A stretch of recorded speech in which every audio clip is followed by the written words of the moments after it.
कामिनी दरवाजे के बाहर खड़ी थी, खूब सज-धज कर। सामने उसे एक अधेड़ उम्र का आदमी आता दिखाई दिया। उसे लगा कि वह उसकी ओर चला आ रहा है, पर यह क्या? वह उसके बगल में खड़ी लड़की के पास चला गया और उससे बातें करने लगा।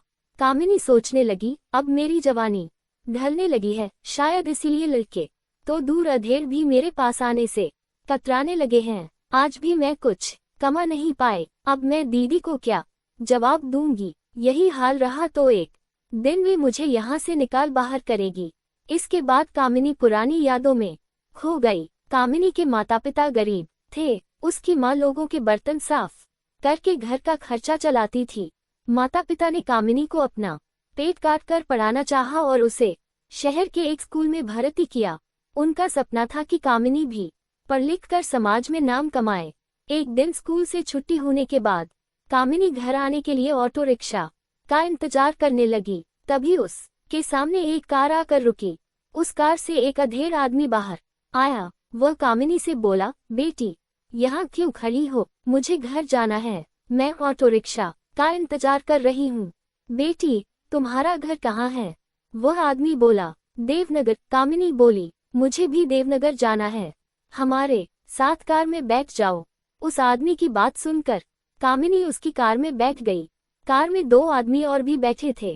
कार को दूसरी तरफ अनजानी जगह पर जाते देख कामिनी हैरानी से बोली, अंकल आप कह रहे थे कि आपको देवनगर जाना है, पर आप तो। बेटी मुझे जरूरी काम याद आ गया, मैं किसी दोस्त से मिलने जा रहा हूँ, तुम्हें ये लोग तुम्हारे घर छोड़ देंगे। कामिनी की बात पूरी होने से पहले ही वह आदमी बोला। कार आगे दौड़ने लगी। कार को दूसरी दिशा में जाते देख कामिनी बोली, अंकल ये तो देवनगर जाने का रास्ता नहीं है, आप मुझे कहाँ ले जा रहे हैं? बेटी हम तुम्हें तुम्हारे घर छोड़ देंगे, उससे पहले हम तुमसे एक बात करना चाहते हैं। हम कोई गैर नहीं हैं, हम तुम्हें और तुम्हारे माता पिता को अच्छी तरह से जानते हैं।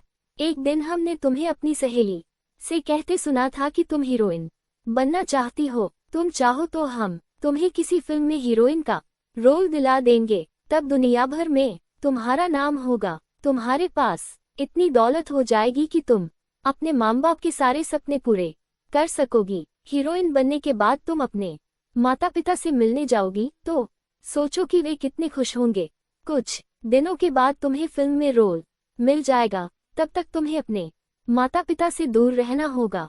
कामिनी की आंखों में हीरोइन बनने का सपना तैरने लगा। वह ख्वाब देखने लगी कि उसे बड़े बैनर की फिल्म मिल गई है। पत्रिकाओं और टेलीविजन के खबरिया चैनलों में उसके नाम की चर्चा हो रही है। समाज में उसके माता पिता की इज्जत बढ़ गई है। उसके पुराने मकान की जगह पर अब आलीशान कोठी है, सब उसी में रह रहे हैं। बेटी क्या सोच रही हो? उस आदमी के सवाल ने कामिनी का ध्यान भंग किया। अंकल मैं फिल्म में हीरोइन बनने को तैयार हूँ, कामिनी ने कहा। 2 से 3 घंटे के सफर के बाद वह कार शहर से दूर एक इलाके में पहुंच गई। कामिनी को इस जगह के बारे में पता नहीं था। कार से उतरकर वे दोनों आदमी कामिनी को लेकर एक मकान में गए। दरवाजे पर खटखट करने पर एक मोटी औरत बाहर आए। वहां आसपास खड़ी लड़कियां उसे दीदी कहकर पुकार रही थीं। उन आदमियों को देखकर वह औरत बोली, ले आए तुम नई को। बेटी तुम्हें कुछ दिन यहीं रहना है, उसके बाद हम तुम्हें फिल्म बनाने वाले के पास ले चलेंगे, एक आदमी ने कहा और वे दोनों वहां से चले गए। दीदी ने कामिनी के रहने का इंतजाम एक अलग कमरे में कर दिया। वहां सुख सुविधाएं तो सभी थीं, पर कामिनी को वहां का माहौल घुटन भरा लगा।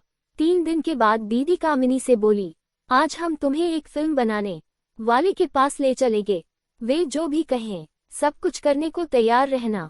कुछ देर बाद एक कार आई, उसमें 2 आदमी बैठे थे। दीदी के कहने पर कामिनी उस कार में बैठ गई। 1 घंटे के सफर के बाद वह एक आलीशान कोठी में पहुंच गई। वहां वे आदमी उसे एक कमरे में ले गए। उस कमरे में एक आदमी बैठा था, उसे वहां के लोग सेठी कह रहे थे। कामिनी को उस कमरे में छोड़ वे दोनों आदमी बाहर निकले। जाते समय उनमें से एक ने कामिनी से कहा, ये सेठी ही तुम्हारे लिए फिल्म बनाने वाले हैं। सेठी ने कामिनी को कुर्सी पर बिठाया। इंटरव्यू लेने का दिखावा करते हुए वे कामिनी से कुछ सवाल पूछने लगे। इसी बीच एक आदमी शरबत के 2 गिलास लेकर वहां आया। एक गिलास सेठ जी ने पिया और दूसरा गिलास कामिनी को पीने को दिया। शरबत पीने के बाद कामिनी पर बेहोशी छा गई। उसे जब होश आया तो उसने अपने सामने सेठ जी को मुस्कुराते हुए देखा। वह दर्द से कराह रही थी। मेरे साथ धोखा हुआ है, मैं तुम सबको देख लूंगी, मैं तुम्हें जेल की सलाखों के पीछे पहुंचा दूंगी। कामिनी चिल्लाए, तुम्हारे साथ कोई धोखा नहीं हुआ है, तुम फिल्म में हीरोइन बनना चाहती थी, लो देख लो अपनी फिल्म, कहकर सेठ जी ने कंप्यूटर में सीडी डालकर उसे दिखा दी। सीडी को देखकर कामिनी सन रह गई। उस फिल्म में सेठ जी उसकी इज्जत के साथ खेलते दिखाई दिए। वैसे तो यह फिल्म हम किसी को नहीं दिखाएंगे, अगर तुमने हमारी शिकायत पुलिस से की तो हम इसे सारी दुनिया में पहुंचा देंगे। कंप्यूटर बंद करते हुए सेठ जी बोले। कामिनी को इस घटना से सदमा पहुंच गया, वह बेहोश हो गई। कुछ देर बाद वे दोनों आदमी कामिनी को कार में बैठाकर दीदी के पास ले गए। कामिनी गुमसुम रहने लगी। वह न कुछ खाती थी, न किसी से बातें करती थी। एक दिन दीदी कामिनी के कमरे में आकर बोली, देखो यहाँ जो भी लड़की आती है वह अपनी इच्छा से नहीं आती, वह कुछ दिनों तक तेरी तरह गुमसुम रहती है, बाद में खुद को संभाल लेती है। इस दलदल में जो एक बार पहुंच गई वह चाहकर भी वापस नहीं जा सकती। अगर तुम यहाँ से चली भी गई तो तुम्हारा समाज तुम्हें फिर से नहीं अपनाएगा, इसलिए तुम्हारी भलाई इसी में है कि तुम अब यहीं के समाज में रहने का मन बनाओ, धीरे धीरे सब ठीक हो जाएगा। दूसरे दिन दीदी ने कामिनी को कार में बिठाकर दूसरे आदमी के पास भेजा। अब वह इसी तरह कामिनी को इधर उधर भेजने लगी। एक दिन दीदी ने कामिनी से कहा, तुझे इधर उधर जाते हुए काफी समय हो गया है, अब मैं तुझे एक नया काम सिखाऊंगी। नया काम मतलब? कामिनी चौंकते हुए बोली, मतलब यह है कि अब तुझे किसी सेठ के पास नहीं जाना है, तुझे यही दुकान में रहकर ग्राहकों को अपनी ओर खींचना है। किस दुकान में? यही। लेकिन ये तो मकान है।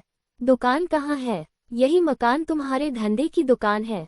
जैसे शोरूम में अलग अलग डिजाइन के कपड़े सजा कर रखे रहते हैं, वैसे ही तुम्हें यहाँ सज धज कर आधे कपड़ों में रहना है। तुम्हें कुछ नहीं करना है, बस यहाँ से गुजरने वाले मर्दों को ललचाई नजरों से देखना है। दीदी के समझाने पर कामिनी सोचने लगी, यहाँ रहने वाली सभी लड़कियाँ इस शोरूम की चीजें हैं। शोरूम में रखी चीजों को ग्राहक देखकर पसंद करता है, खरीदने के बाद वे चीजें उसी की हो जाती हैं। ग्राहक उस चीज की इज्जत करता है। हम जिस्म के सौदे की वे चीजें हैं जिन्हें ग्राहक कुछ देर के लिए खरीद कर मजा लेकर चला जाता है। वासना के भूखे दरिंदे हमारे पास आकर अपनी भूख मिटाते हैं। हम भी चाहते हैं कि हमारा दिल किसी के लिए धड़के, वह एक हो, वह हम पर मर मिटने को तैयार हो।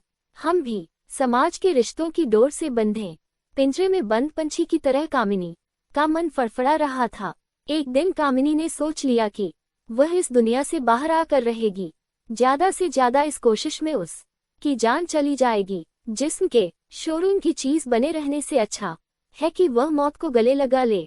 अगर वह बच गई तो समाज का हिस्सा बन जाएगी। कामिनी ने दीदी को भरोसे में ले लिया।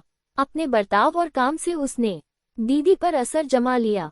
दीदी को यकीन हो गया था कि कामिनी ने खुद को यहाँ की दुनिया में ढाल लिया है। एक दिन मौका देखकर कामिनी वहां से भाग गई और ट्रेन में बैठ कर अपने घर चली गई। इतने सालों के बाद कामिनी को देख कर उसके भाई खुश हो गए। उन्होंने कामिनी को बताया कि माता पिता की मौत हो चुकी है।